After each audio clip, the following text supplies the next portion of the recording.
Coco a fait ses études ici, il a commencé à l'école des arts appliqués à Fort-de-France. Ensuite, il est parti poursuivre ses études. Et il revient, mais il revient avec, à son retour en 1956, il bouleverse tout. C'est-à-dire qu'avec lui, la peinture de chevalet n'a plus lieu. La peinture sur toile, ça n'existe plus. Il va commencer à introduire les matériaux locaux dans son œuvre. Et il arrive à transformer en œuvre d'art la moindre chose. C'est-à-dire qu'il pouvait arriver les mains dans les poches, avec ce qu'il trouvait autour de lui, il arrivait à créer.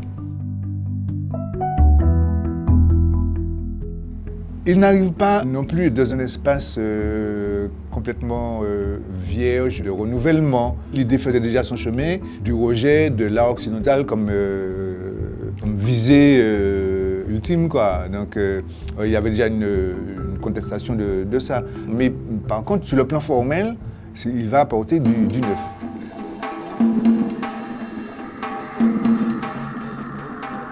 Il étalait un mélange de sable et de peinture blanche.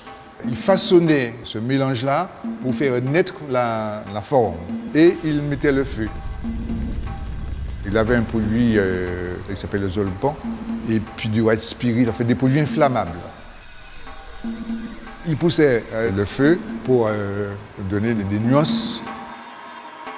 Il a utilisé une grande diversité de techniques.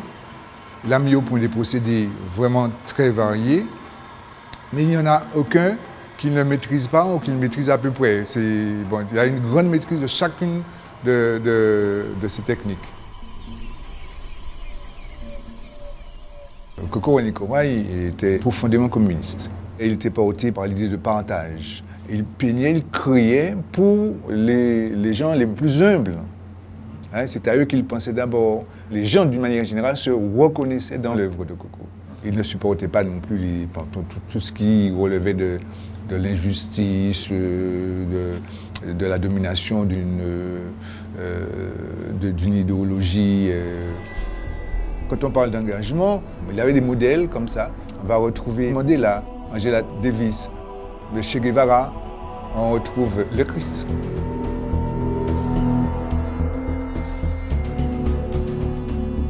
Et puis, ce qui fait de lui aussi un artiste remarquable, c'est le nombre incroyable d'œuvres qu'il a produites.